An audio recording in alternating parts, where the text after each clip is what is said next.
Salut les kiki. Bon, les vacances c'est fini. Et comme normalement vous avez pu le constater, vous avez constaté, le flux vidéo a quand même diminué pour toutes ces choses dont on a déjà parlé.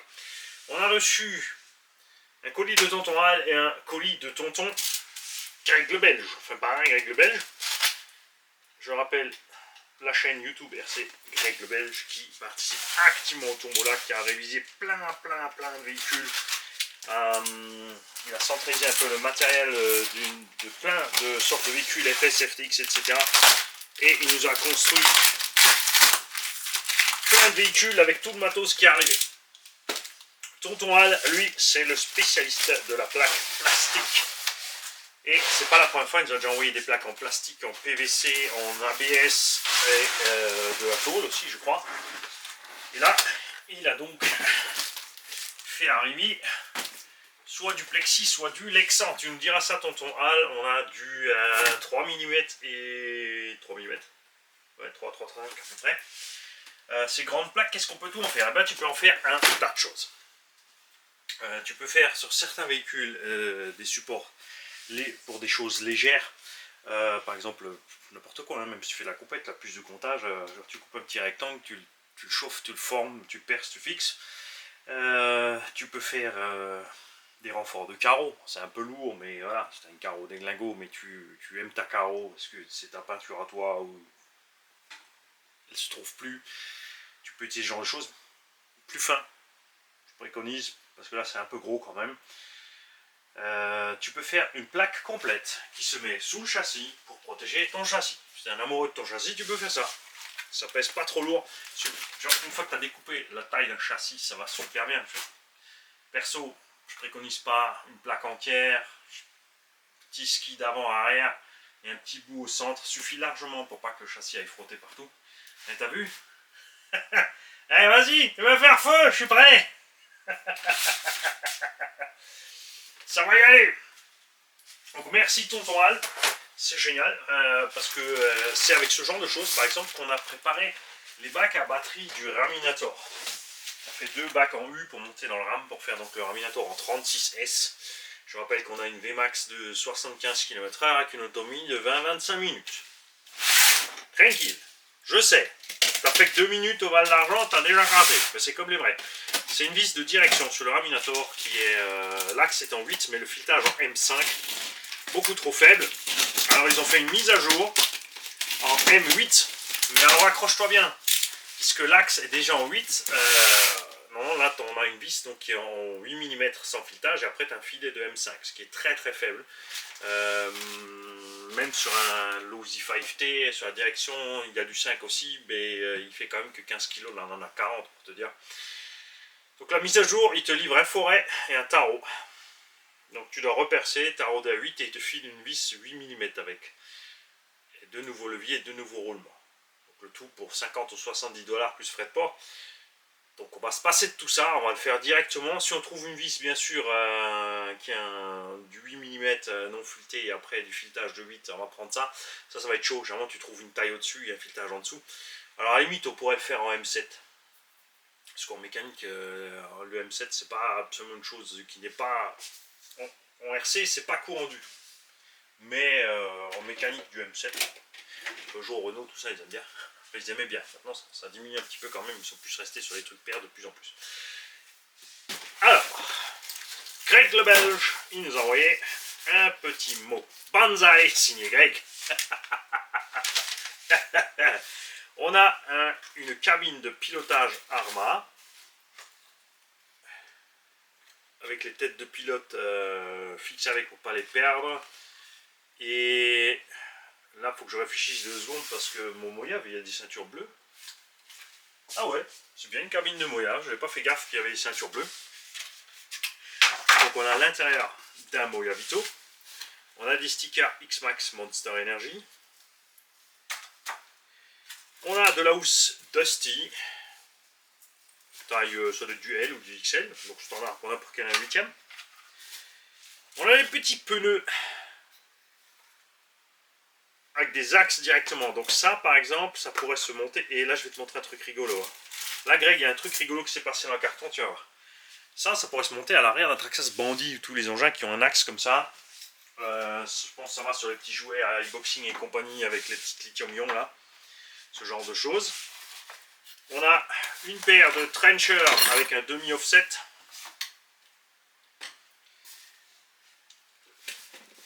Ah, en fait, il nous a envoyé le matériel qu'il n'a pas utilisé. Une paire de Kumho Road Venture, donc ça c'est des pneus Traxxas sur de la jante SC. Ouais, il nous a envoyé des trucs qu'il n'a pas eu besoin. Des exas de 1 sur les jantes Carson en 12. Exa 12 sur les jantes Carson avec presque un déport. Un déport de 1, on peut dire. Jante relativement dure, donc très glissante dans tout terrain. Relativement lourde aussi. C'est un peu bizarre pour du indice, donc il faudra méfier où on monte ça. C'est pratique le déport de 1. Ça peut se servir sur un tas d'engins. Par contre, c'est hyper lourd.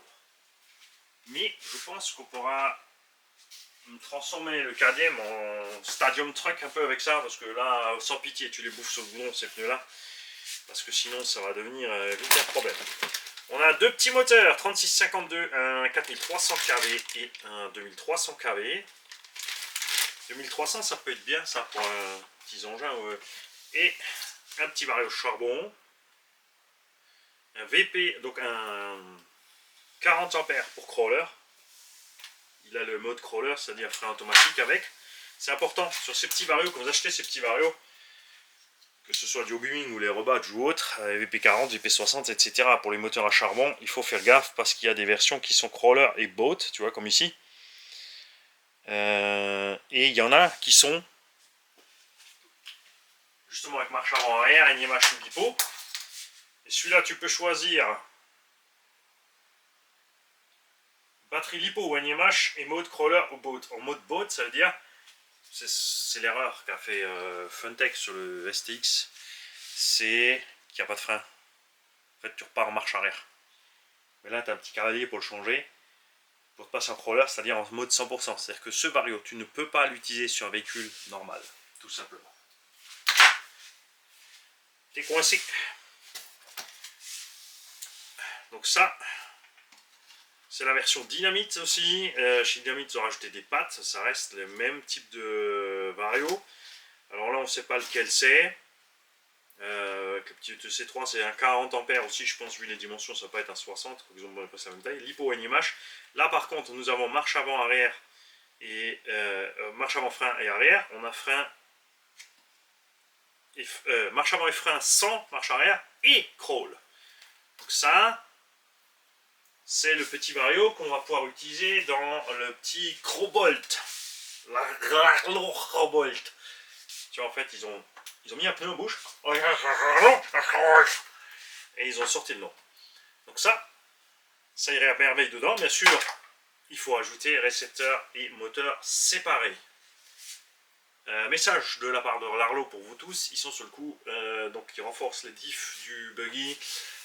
Ils vont voir ce qui se passe avec la plage de neutre pour le vario des brushless, et sur le vario brushed aussi, ils sont en train de voir avec le fabricant pourquoi que ça claque la marche arrière quand tu veux freiner un peu.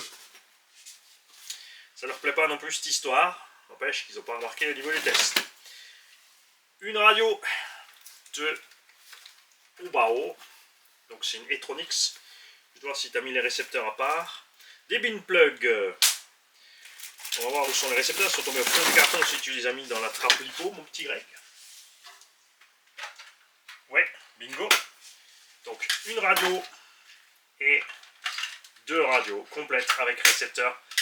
J'adore ces radios Bao parce que contrairement au T2M, tu as le frein et la marche avant séparément en réglage de puissance. En plus de tout le reste. C'est trop cool. En plus, elles sont assez précises. Il y a un dual rate dessus. Il n'y a pas de butée de direction gauche-droite. À la place d'un dual rate direction, moi je préfère du butée gauche-droite. C'est vrai que le dual rate c'est instantané, ça va plus vite pour diminuer ta direction. Mais j'aime bien avoir une butée gauche-droite séparée pour pas aller trop loin. Parce que souvent sur certains véhicules, quand tu règles ton dual rate pour pas taper trop fort sur le butée gauche-droite, il y a toujours un côté qui tourne un peu moins que l'autre. Après je chipote parce que souvent on le remarque même pas. Sac LiPo pour de la LiPo 2 à 4S. une ancienne radio Team Magic Thor, avec le récepteur dedans aussi. Celles-là, elles sont un peu bizarres sur le trim. Quand tu veux trimer, ça manque de progressivité. D'un coup, tu es un peu trop à gauche ou un peu trop à droite. C'est assez délicat de trouver le bon trim. Sur le frein aussi, il faut s'habituer un petit peu. Et elles ont par contre des butées réglables. Tu tournes à fond d'un sens. Et si tu appuies ici sur moins, tu diminues la butée gauche ou droite. Et si tu tournes à droite, là, tu diminues aussi. Et là, tu augmentes. Et pareil pour les gaz. Tu mets les gaz véhicule éteint à fond et tu appuies ici sur moins et tu restes sur le moins. Là, c'est le reverse moins, forward plus. C'est pas le même moins, c'est celui-là. Et là, tu peux brider tes gaz instantanément. Après, tu mets ton véhicule en route. Et là, tu peux partir et il traîne un petit peu. Et quand tu es là, tu peux augmenter doucement ta vitesse jusqu'à la vitesse voulue pour ton petit haut. C'est un peu bizarre parce que tu es obligé d'éteindre le véhicule et après d'aller à tâtons. Parce que si tu le fais en roulant, évidemment, tu vas être à blinde là et après tu vas diminuer ta vitesse. Tu peux le faire véhicule posé à l'envers, mais tu vas faire mouliner pour rien. Mais il y a quand même une butée. C'est sympa et ça sert quand même. Donc là, du coup, on se retrouve avec 3 radios complètes déjà. 4. La petite Turbo Racing qui est bridable aussi. On a les vidéos sur cette chose-là normalement. Là, le récepteur, est-ce que tu as réussi à glisser le... Tu m'as fait cette prouesse technique de me glisser le récepteur là-dedans? Non. Alors attention, chez Turbo Racing, il y a 2 tailles. Il y a celles qui ont des petites batteries toutes petites, toutes fines. Les AAA et les autres ont les AA. Je ne sais jamais lesquelles sont lesquelles. Un variateur surpasse 120 ampères. Du coup, c'est un 4 ou un 6 ça. Vu la taille, on dirait un 6. Mais c'est qu'un 120, ça pourrait être un 4. Tu nous dis ça, tonton Greg, parce que le 150, normalement le 150 et en 6S, c'est le 120 en 4. Je suis pas fan de ces varios, parce que le cut-off est un peu zarbi. La progressivité est bizarre aussi. Le frein n'est pas super progressif. C'est sûr, ils sont pas chers, ils font le taf. Mais j'ai pas confiance. J'ai pas confiance. J'en ai eu plusieurs véhicules équipés avec ça qui ont lâché le retour des abos. J'étais pas très content avec ça. Un petit chargeur automatique encore V3 pour les LiPo 2 et 3S. Un deuxième chargeur automatique pour les LiPo 2 et 3S. Ça veut dire que le parrain est en train de faire le ménage à la maison. Des jantes de buggy arrière pour 2 VD ou 4 VD. Les deux en Exat 12. Ça se trouve, j'ai encore peut-être des pneus Proline qu'on avait reçus de Hervé pour mettre dessus. De la sangle LiPo, les restes d'huile. De la clé de roue pour mettre avec les véhicules.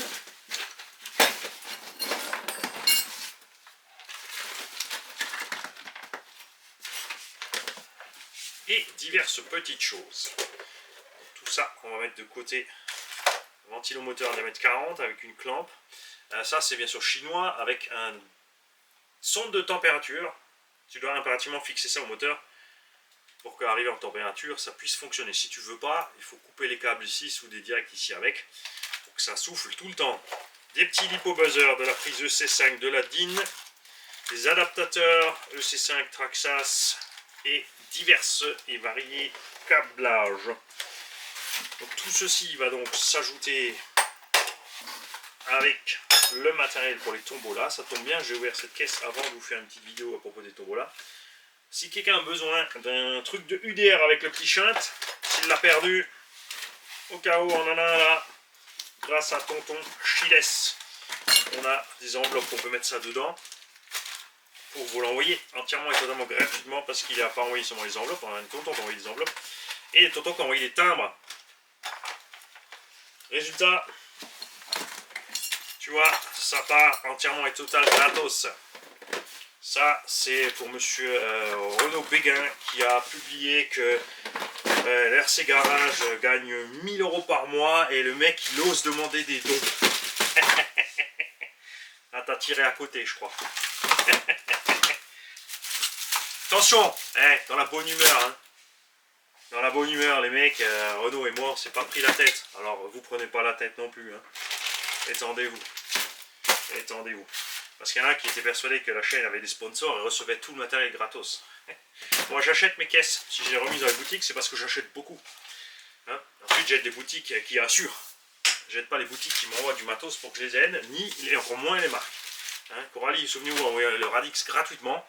Je leur avais écrit, je leur ai demandé pourquoi ils m'envoient un Radix. Voilà, parce que ils voulaient des belles vidéos. Hein. Et bon, le Radix, bof quoi. Il est bien, mais sans plus. Et ça les a vexés qu'on le balance rapidement au tombola et qu'on fasse pas 36 000 vidéos avec. Mais comme je l'avais dit, c'est ce qui les a vexés. Si j'avais voulu l'acheter, je me le serais payé. C'est pas méchant, mais voilà. Donc c'est pas content. C'est pas grave, hein, c'est pas grave. C'est comme ça, faut pas s'entendre avec tout le monde. Mais je répète encore, c'est vrai que je parle beaucoup de Coralie en ce moment parce que tout simplement j'ai vraiment envie de voir arriver du bon plastique chez Coralie. La retransmis tient le coup. Encore axe de noix et cardan, même les renforcés, là on a vu sur certains véhicules avec le poids des roues, c'est pas génial. En buggy, entre guillemets, il n'y a pas de souci, c'est vraiment sur les gros engins comme le Punisher avec les grosses roues de 400 grammes là. Donc j'ai vraiment envie de voir du meilleur plastique.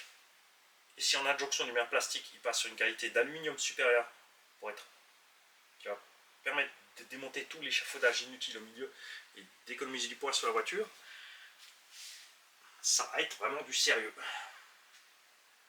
C'est déjà pas mauvais, ça dépend du style de pilotage, comme toujours. Des pilotes occasionnels, tu fais pas de foufou avec ta machine. Sur un circuit par exemple comme au Val d'Argent, bah, ta caisse elle tiendra des plombes. Il y a des gens qui sont venus avec du T2M, enfin du MHD, enfin, FS Racing, FTX, tout ça, du Conrad Reilly, donc FS Racing, mais là, encore la gamme un peu plus fragile. Ils ont tourné tout le week-end, parce que c'est un circuit pas cassant, tout simplement. Donc ça dépend toujours de où tu roules, comment tu roules.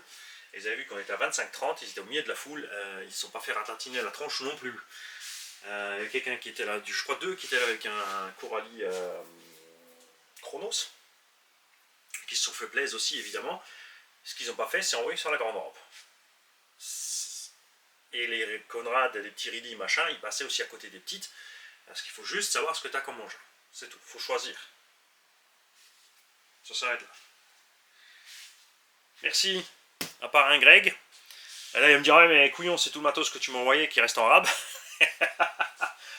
Oui, parce que ça va suivre, enfin vous aurez cette vidéo après l'autre, à cause de parce que je veux faire ça comme ça. Je voulais déballer d'abord parce que je savais que c'était du matos pour les tombolas par rapport à ce qu'il me faut. Et comme ça, quand je vais faire la vidéo pour les tombolas, on aura déjà le matériel qui nous manque éventuellement. Et ça va être cool. Petit mot aussi sur le Team Asso Rival MT8. Comme dit là, ces prochains temps, j'aurai plus le temps. Donc, cette machine va chez quelqu'un qui va continuer les essais pour nous et nous envoyer les vidéos, à savoir Croc RC. Hein, c'est pareil, il est comme nous, il est transparent, il va rouler avec la caisse et il va vous montrer ce qui se passe, s'il se passe quelque chose. Vous l'avez vu dans le pré, qu'une bonne température, cet engin n'a pas eu le moindre petit souci. En forêt, on a bousillé un triangle et un porte-fusée, on a fissuré ça, on a pris un arbre de l'autre côté. Mais voilà, c'est la forêt, les racines, la caillasse. Tout le reste, pas branché, pourtant on n'a pas fait mollo sur les rampes. Lui, on l'a mâchouillette, l'a mâchouillé. Et il s'en est très bien sorti. Là, j'ai passé des axes de 4 dans les triangles. On a repercé les triangles, on a repercé les cadres, on est passé en 4. J'ai pas encore eu le temps de faire le test pour voir si c'est mieux. Deux solutions. Soit ça a fragilisé les triangles allemands de percer un peu plus gros. 3,5, pardon, c'est pas du 3, c'est du 3,5. 3,5, on est passé à 4. Ça devrait encore aller. Mais si l'axe aussi est plus solide, parce que ce qui a causé cette destruction pour moi, c'est l'axe qui se plie et ensuite qui va déchirer la matière au passage. Enfin, c'est un peu un tout en un. On va voir si ça se passe mieux. On compte sur Croc RC, il a des super terrains en plus. Vous l'avez vu avec Gunnar et Mini Croc, ils s'éclatent tous les trois et c'est génial. Donc c'est lui qui va continuer les tests de cette machine pour notre plus grand plaisir, bien évidemment. Il va l'avoir comme elle est là, juste poussiéreuse. Hein. On n'a rien fait parce que j'ai pas le temps. Et lui, de toute façon, il va rouler direct dans la poussière et la boue avec. Il va s'amuser. Donc on le laisse full origine. Hein. On n'a pas touché encore au reste là. Si, je crois que j'avais durci le diff avant, non? Si. Je sais plus. Je crois que je l'ai fait au passage avec le truc. Donc j'ai pas encore roulé le diff avant plus dur. Chez moi, bref, vous avez les essais full origine. Vous avez vu comme ça mouline de l'avant et que ça perd de la motricité à donf. On l'a modifié et allez voir la chaîne.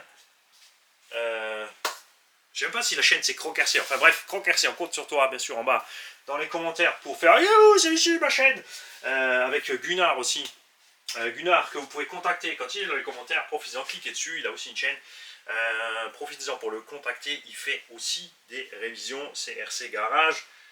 J'avais dit 74 l'autre jour, c'est là je m'étais trompé. C'est pas RC Garage 74, c'est 24 ou 27. Je sais même plus tout à fait en fait. Mais c'est à lui de... Hein, tu... Oh, bouge pas. Ah,